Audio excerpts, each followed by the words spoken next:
All right, good morning, everyone. Thank you so much for joining us. 1 year ago today, we hosted a webinar focused on EcoVadis's methodology changes, and time does sure fly. We're here again today, a year later, to cover the latest changes, and we're lucky enough to have two of my colleagues.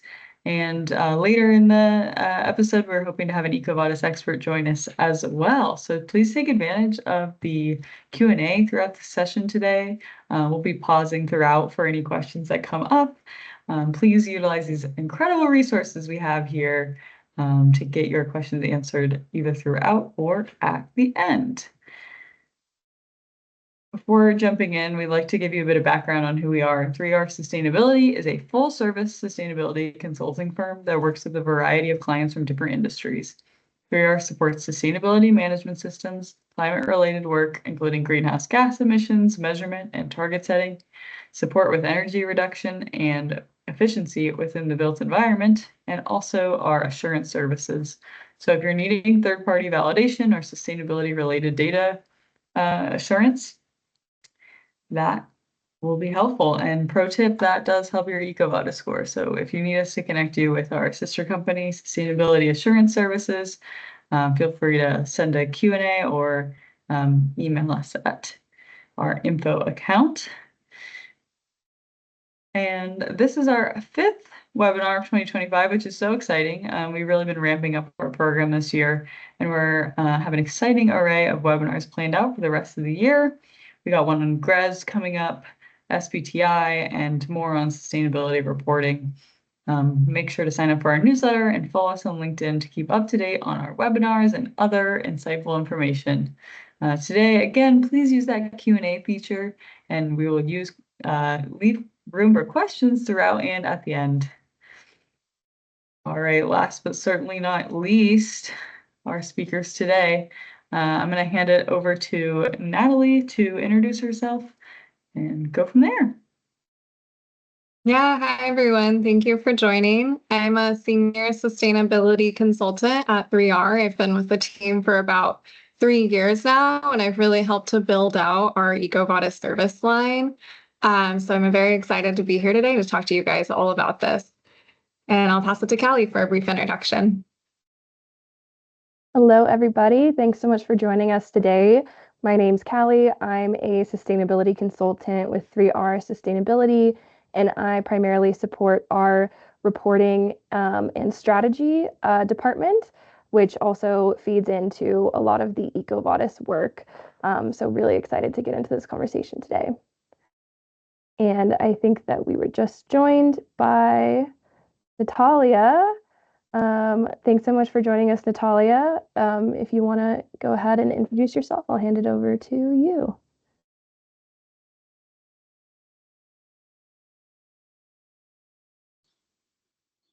Yes, hello, and thank you, Natalie.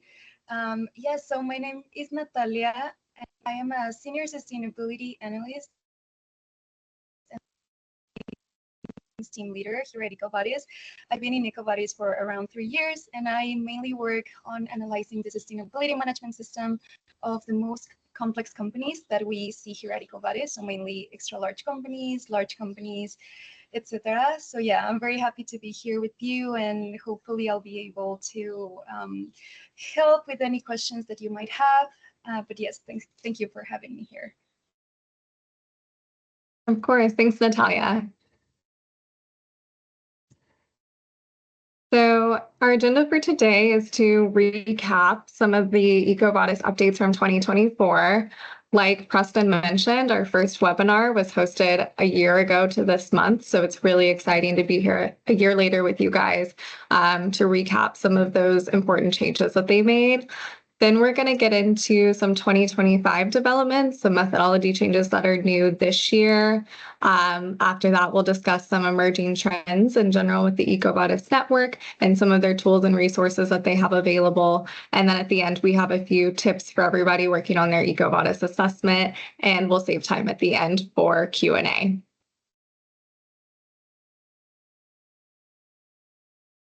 So diving into that 2024 recap. In 2024, EcoVadis shifted from using fixed score thresholds to a percentile-based system for its medals program.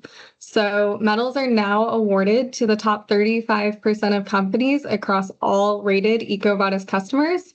This is a big shift from the old model where you received a medal if your score hit a certain number, regardless of how others were performing.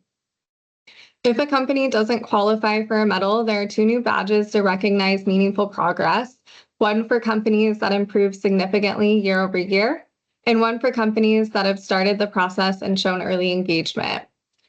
The percentile rank is calculated at the time your scorecard is published, not when the questionnaire is submitted, and it's based on your performance compared to all rated companies over the previous 12 months, not just others in your industry. Once your rank is assigned, your medal or badge is valid for 1 year, just like before, so no changes there. But in general, EcoVadis made this adjustment to reflect the growing size and diversity of their rated network. But they also found that the percentile method, is more consistent and fair for rated companies because it avoids the frustration of score thresholds changing unpredictably from year to year.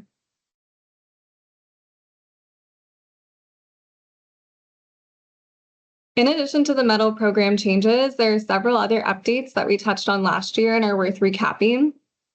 One functional upgrade was to the corrective action plan. It's become easier to initiate corrective actions and mark them as completed.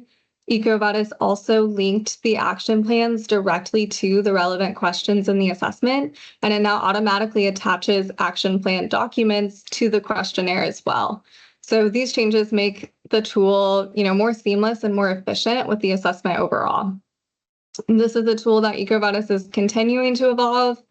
We saw another rollout in January that included new export capabilities and features to support feedback and follow up with your trading partners. There were also improvements to the benchmarking feature, which now lets you compare your company's performance to others by industry, region, or country, and company size. You can track your own progress over time as well and apply filters to focus on the data most relevant to you. We've included a screenshot here, not to walk through the details, but just to give you a sense of the updated design and the kind of information you can explore once you're logged in. As part of that same update, EcoVadis also rolled out a revamped scorecard layout. The overall score, theme scores with strengths and improvement areas, and the indicator level breakdowns with document validation are basically unified into one view. So it's cleaner and it's a more intuitive format that helps make your results easier to understand and share. And last but not least, one of my favorite updates was made for new users. So companies completing their assessment for the first time now have access to the EcoVadis Academy courses before they complete the assessment, including a new course that walks users through how the assessment process works. So overall, this update is really valuable. The Academy is a great tool, not just for building knowledge around sustainability topics, management, and reporting, but also for supporting your actual assessment.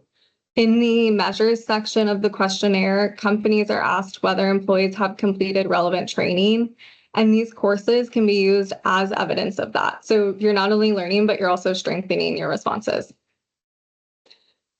Some of these updates I mentioned, like the corrective action plan tool, the upgraded benchmarking feature, and the redesigned scorecard are only available to premium, corporate, and select subscribers. But that being said, basic subscribers still do have access to portions of these features, and the EcoVadis Academy updates apply to everyone.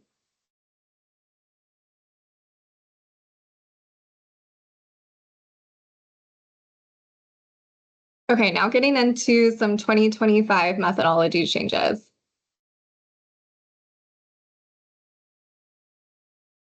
Starting back in January, EcoVadis no longer rounds theme scores to the nearest tenth.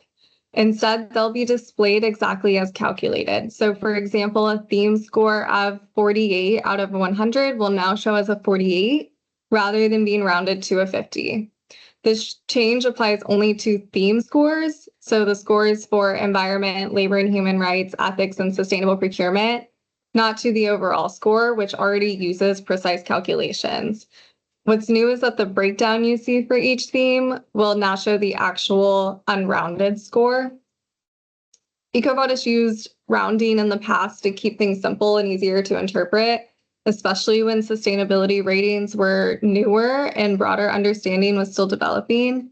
But expectations around sustainability have grown significantly. Customers, investors, regulators are asking for more transparency, and companies want clear insights into their performance. So EcoVadis is evolving their methodology to keep up with that demand. Switching to precise theme scores helps companies better understand how their actions translate into results and how small changes in their management systems might be reflected in their score. So you might be wondering what this means for your score, and the truth is it could go up or down slightly, even if your company's performance hasn't changed. And that's because they're moving, from a rounded system, which grouped a fairly wide range of raw scores into the same number, to one that shows exactly where you landed. So another example, under the old system, a raw score of 62 and 57 might both appear as a 60, but now you'll see the difference.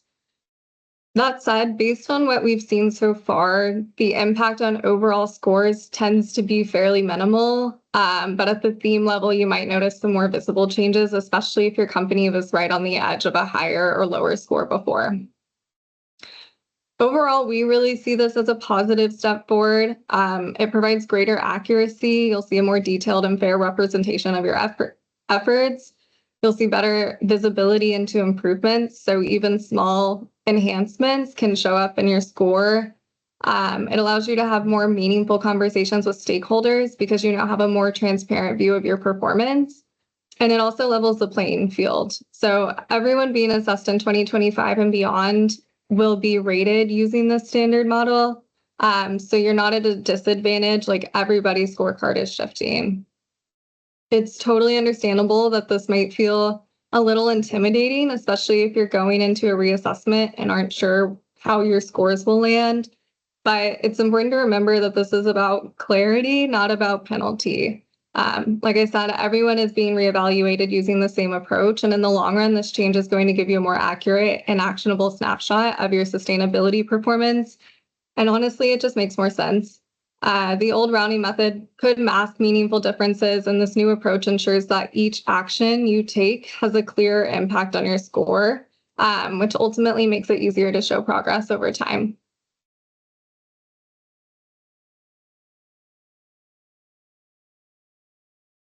Another one of the updates EcoVadis implemented in the beginning of this year is a shift from the old 3-point weighting scale of high, medium, and low to a new 4-point scale, as indicated by the 4 dots you can see next to the indicators and the themes on the screens. So this change of both applies to themes and indicators. Each theme and indicator has an impact level assigned to it. The more dots, the higher the impact. Theme impacts will vary from company to company, depending on things like size, industry, and risk profile. Indicator impacts, on the other hand, are standardized and consistent across all assessments. These impact levels determine how much each theme or indicator contributes to your final score. So what does this change mean? First of all, it allows for more precision. So the new scale introduces more nuance, helping EcoVadis reflect the relative importance of different topics more accurately. So for example, 2 themes that were both previously labeled high can now be distinguished, like a 4 and a 3, based on how relevant they are to your specific context. Second, it provides more tailored assessments. With more weighting options, EcoVadis can better align the assessment to your company's profile, resulting in scoring that's more meaningful and relevant to your operations. Third, this may have a noticeable impact on scores, even if a company's performance hasn't changed, because the weightings affect how each section contributes to the total. Some scores may shift slightly, and in some cases, like pretty rarely, this could influence metal status. And then finally, the 4-point weighting scale offers greater transparency. So again, gives you a clearer picture of how your score is calculated, and more importantly, helps you make strategic decisions about where to focus. Even if the overall impact is small, understanding which areas carry the most weight can help you prioritize actions that have the biggest influence on your performance. So some takeaways here, just to review your theme weightings, log into your scorecard, take a look at how each theme is weighted for your company under the new scale. And this can help you understand which areas are most impactful. You also want to make sure you're focusing where it matters. So use these updated weightings to guide your sustainability efforts, especially in higher weighted themes and indicators that now carry more influence. You might see minor score shifts even without performance changes. These are due to new weighting logic, not a reflection of worse performance. And use this to your advantage. The added transparency gives you a better tool for setting priorities and for making strategic improvements.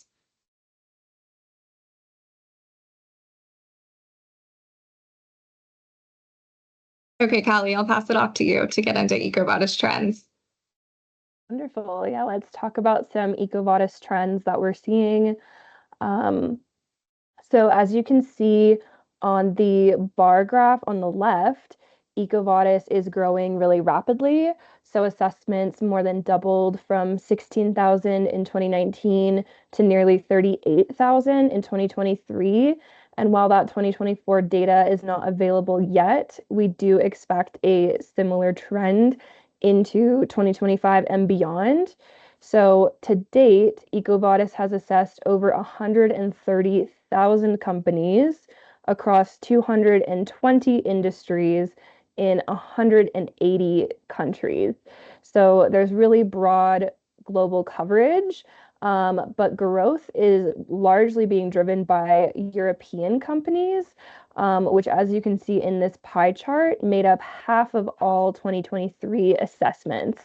So this is shaping some platform updates to help companies comply with EU regulations in particular, which we'll cover in just a bit. But why does this matter for rated companies? Well, as EcoVadis expands, that means that your company is going to be benchmarked against a larger and more competitive pool, especially in Europe, where those stringent regulations are driving more advanced sustainability practices.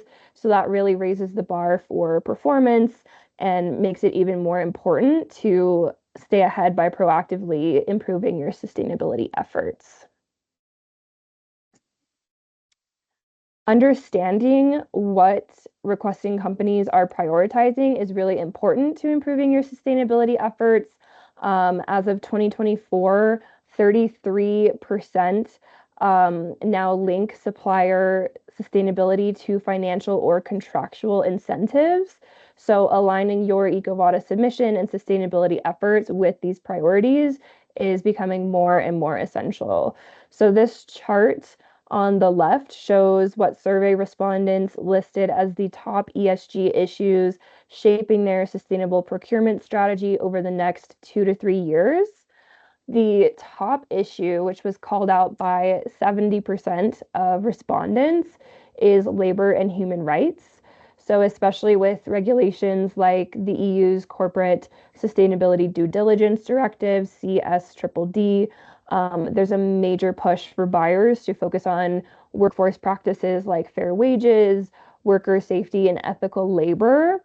And so, for your submission, given that labor and human rights are very heavily weighted in EcoVadis, it's really important that you have strong policies, supplier codes of conduct, and documented safety and due diligence measures. That documentation part is really important to make sure that you can get credit for all the great things that you're doing. The second big focus area is decarbonization. So right now, 63% of companies say that net zero and scope 3 emissions reductions are central to their procurement strategy. More buyers are asking suppliers to measure and reduce their emissions, and we're seeing more and more. This is becoming a contractual requirement to do carbon reporting. So for your submission, this means that measuring your emissions, setting really clear reduction targets, and then showing progress on those targets will not only boost your EcoVadis score, but also position you as a preferred supplier for buyers who do have those net zero commitments. And then one last trend that's worth mentioning is that 1/3 of buyers are now expanding their environmental focus to areas like water, waste, and circularity. And this is a kind of big growth that we've seen in past years. So for your submission, highlighting any tracking policies or efficiency programs that you have in these areas will help you stay ahead of that curve. So EcoVadis is actively updating its tools to help suppliers align with buyer priorities and stay ahead of emerging regulations. We're certainly not the experts on all of EcoVadis's products, but did want to provide an overview of some of these helpful features. So with the growing focus on emissions, the Carbon Action Manager is being enhanced to make carbon reporting even easier and more accurate. In 2024, EcoVadis launched the Carbon Estimator to help companies quickly estimate their scope 1, 2, and 3 emissions. So that provides a really valuable starting point, especially for small businesses or businesses that have limited data on their emissions. And then this year, EcoVadis is working on enhancing its product carbon footprint data exchange to support even more efficient product level carbon tracking. And we're seeing that is something that is increasingly expected by buyers, and regulations like CBAM and the upcoming EU digital product passports that are set to launch by 2030. EcoVadis is also supporting regulatory compliance with the EU's Corporate Sustainability Reporting Directive, CSRD. So in January, it just launched the CSRD questionnaire, which helps companies gather audit-ready, ESRS-aligned supply chain data. Suppliers can complete this for free, and then that tool supports centralized and verified reporting. And then finally, EcoVadis recently acquired a human rights analytics company called Alula. I believe that's how it's pronounced. And this really strengthens their ability to gather on the ground verified data on labor and human rights through direct recurring worker surveys. And what's really great for companies is that this also adds a built-in grievance mechanism that allows companies to set up anonymous whistleblower channels.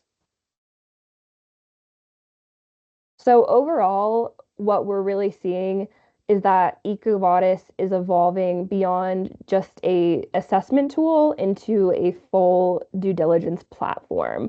So this is driven in part by regulations like CBAM, like CSRD, CSDDD, all these regulations that are really pushing companies to track and mitigate supplier environmental and social risks. So EcoVadis, offers end-to-end capabilities now that include risk scanning with tools like IQ Plus, which uses AI to flag ESG risks from public sources, sometimes even before an assessment is requested. Performance assessment, which includes those traditional ratings, plus quick compliance tools like the Vitals and the CSRD questionnaire.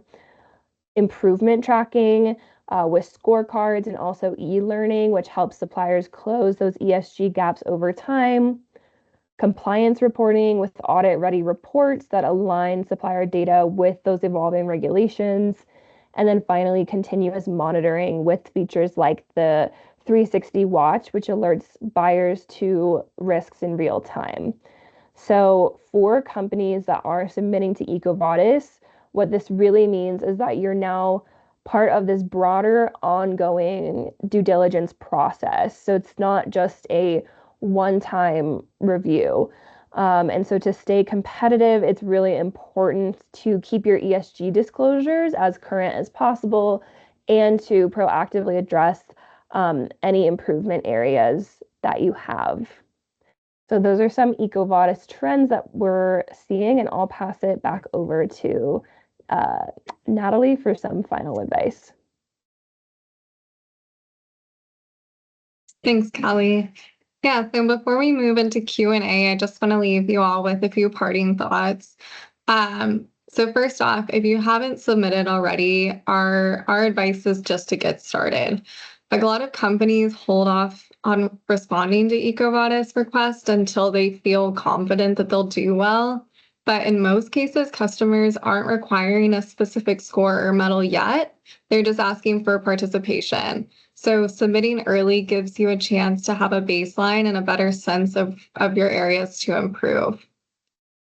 Second, another tip is just to mainly focus on your year-to-year improvements, not just the medal. Scores and medals are great, but what's more important is building long-term progress. So think of each assessment as like a check-in on your sustainability journey. Third, use EcoVadis as a tool for building your management system. It's not just about checking boxes. The platform is structured to support better policies, actions, and reporting, and to help you build that structure over time. We actually hosted a full webinar on this topic recently where we walked through the basics of what a management system is and spoke with one of our partners about how they use EcoVadis to grow their program. If you missed it, the recording is available through our website, so you can use the QR code on the screen to access that. Another piece of advice that we have is to get the most out of what you're paying for. Even if you're participating because a customer requested it, there are plenty of valuable features included, like the corrective action plan tool, the benchmarking, the EcoVadis Academy, and that whole suite of products that Callie mentioned. We'll likely be hosting additional webinars throughout the year with a targeted focus on some of these features, so stay tuned to learn how to make the most of those.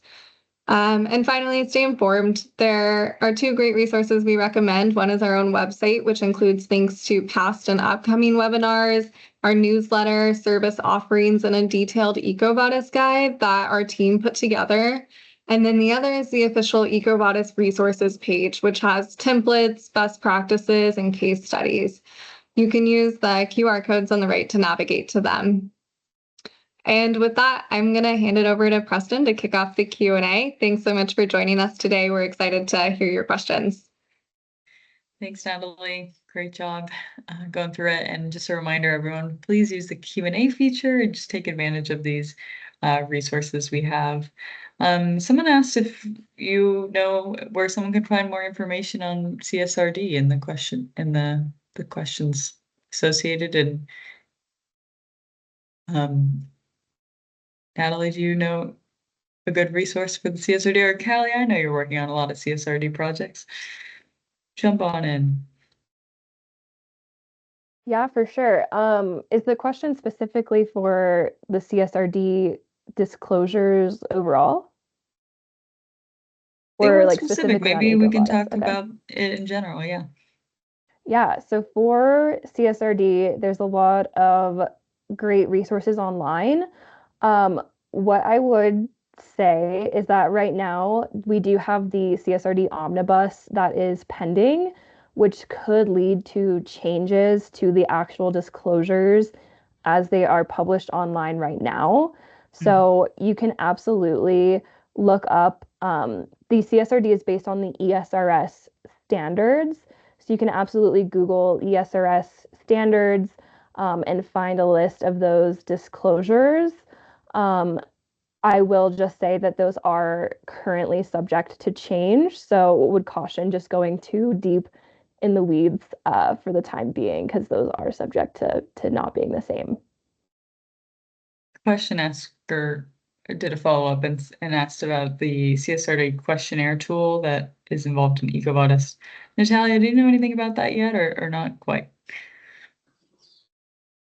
No, unfortunately, that's out of my scope. So I don't know about this new product that EcoVadis is launching, but what I can tell you about CSRD in the EcoVadis methodology is that right now our methodology team is working on how to integrate CSRD in our questionnaire specifically and in our reading.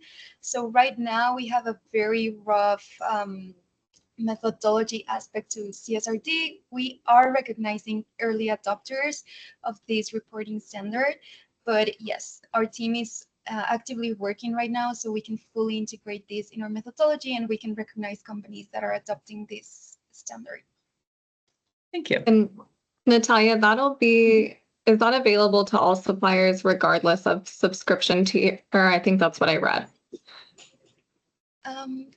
Specifically, well, what I'm talking about is about the integration of CSRD in a rating. So yes, that is a part of the methodology that would be available to everyone who answers the questionnaire. Perfect. Thank you. And I'm not the expert on the CSRD questionnaire by any means, but from my understanding, this CSRD questionnaire is something that purchasing companies can use to collect data for supply chain compliance. So it's a questionnaire that aligns with the ESRS and enables the businesses to gather that supplier data efficiently.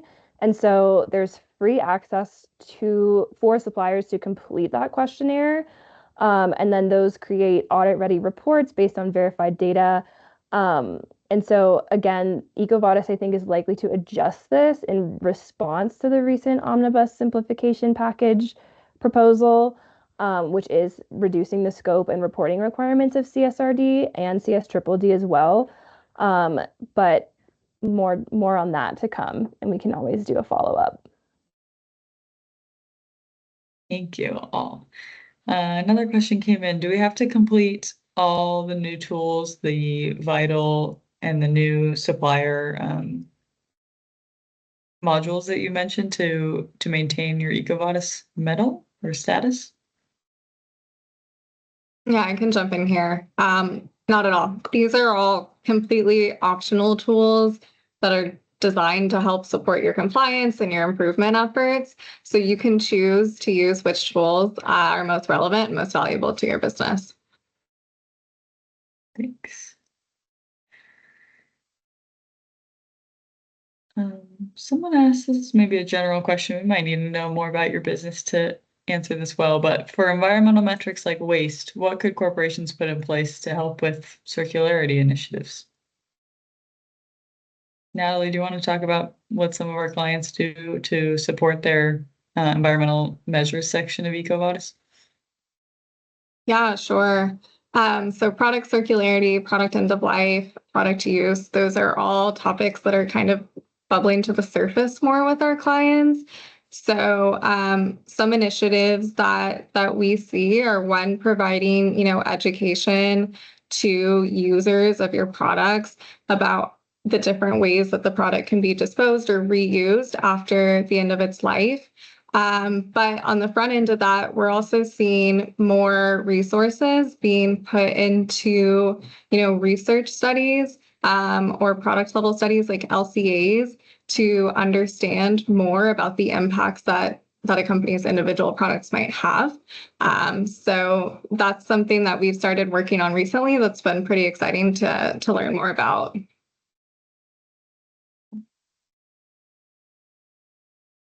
Someone asked, will we be notified if our company is flagged in one of the continuous due diligence monitoring tools? Natalia, do you know, or do you want our team to jump in there? Sure. So for the 360 Watch, yes, the results of our 360 Watch search will be flagged in the company scorecard. So every single finding that we identify regarding negative controversies or even positive findings will be flagged in the scorecard, and companies will be able to see them and, yes, to know exactly the source that we are using. Thank you. All right, keep using that Q&A function, everyone. I have one other question here, but hoping to get some more soon. We don't have a customer request yet, but we're thinking about using EcoVadis to kind of as a benchmarking tool. Should we start with EcoVadis before getting a request? Yeah, I can jump in here again. My advice is definitely, yes, don't wait. Like getting ahead now will give you a baseline. It'll give you time to improve. And it gives you a stronger position when a customer eventually does ask, or if it comes up in things like RFPs. That's something that we've seen some of. From an internal perspective, you can also use the insights from the tool to strengthen your own program and kind of get guidance on things that you might not have thought of before. So a lot of clients that we work with are fairly early in their sustainability journey, and even just seeing the questionnaire, like the things that EcoVadis asks about, is really helpful for them to understand what initiatives and programs they can build out longer term for themselves. So I think there are a lot of great reasons to get started early prior to a customer request. Yes. Thanks. Callie, maybe you can answer this audience question. Someone asked, what are the biggest challenges when communicating sustainability reporting in corporate culture? Biggest challenges. I would probably say having robust data collection measures. I think that something that we see with sustainability reports, especially with inaugural reports, is that people don't always have the measures in place to be tracking and collecting the data to have those clear insights. So I definitely suggest having that as like a starting point. And I think that the other challenge is this new process of double materiality that I think a lot of companies are trying to figure out. So double materiality kind of builds on impact materiality, which looks at what are the main impacts that your business has on society and the planet, as well as financial materiality. So what are those sustainability topics that have a material financial risk or opportunity for your company? And we're seeing a move to double materiality with frameworks like GRI, as well as with the CSRD as well. So I think that having processes, repeatable processes to do that double materiality assessment, best practices to do that every 1 to 2 years, just with how frequently things change, so that you have a really solid foundation for focusing on what is most relevant to your business. But other than that, I think challenges are going to be just varied across, the company. Thanks, Callie. Natalia, maybe this is one you could talk about. Someone asked for corporate policies that are being put in place. How is it being audited? I think maybe they mean by EcoVadis. Could you talk about the process as an analyst that you use in your reviewing policies? Yes, sure. So for policies, we take a look at the documents that the company submit, and something that it's very important is that we only will search for policies in the documents that have a policy option attached. So by policies in the EcoVadis methodology, I mean any commitment that a company has in place. So yes, we guide our analysis through the answers that a question provides in the documentation, and we look for commitments that a company has in place or mission statements, and we also take into account targets. So that is another important aspect of our policy indicator assessment. And yes, so I don't know if you would like me to maybe explain something more in detail. That is just the general analysis that we do for policies. Yeah, I think that's helpful. And if anyone has specific questions, feel free to reach out to us afterwards and we can point you in the right direction. All right. Can I jump in real quick? Yeah, please. Natalia, I know one part of the policies that comes up that we get questions about has to do with the formalization elements. Could you speak to those a little bit? Okay, perfect. Yes. So for the environment, labor and human rights, and sustainable procurement themes, we take a look at 3 different verification items or formalization items. So the first is we see if a company is reviewing their policies often. So this is the formal process to review policies. So what we look for is if companies have a system to review their policies annually, or we look for elements that can tell us that a policy has been reviewed in the past. So that would be the first aspect. Secondly, we look for the scope of application. So if a company is clearly stating that, for example, a sustainable procurement policy applies to the procurement department. That would be the second aspect. And finally, if there is a dedicated person who will be responsible for ensuring this policy is being revised and implemented. So yeah, usually we would look for example, for policies related to labor and human rights, we would expect that the HR department is the allocated person who is responsible for ensuring the revision and the compliance of the policy. And finally, for the ethics team, we also have additional factors. So for example, if a company states that the non-compliance of the policy will result in sanctions, that would be one aspect. Also, if the company provides examples or some guidance on the compliance of different ethics aspects, etc. So yes, those would be some of the main aspects that we would be looking for in policies. Thank you so much. That's really helpful. And yeah, like Natalie said, I get that question all the time from clients. So thanks for elaborating a little bit more there. And thank you everyone for joining us. I think we're pretty much at the end of our time, and we really appreciate everyone taking the time to understand the new methodology changes. That's our email and website right there on the left if you have any other questions that come up. Everyone will get a copy of this webinar, the recording.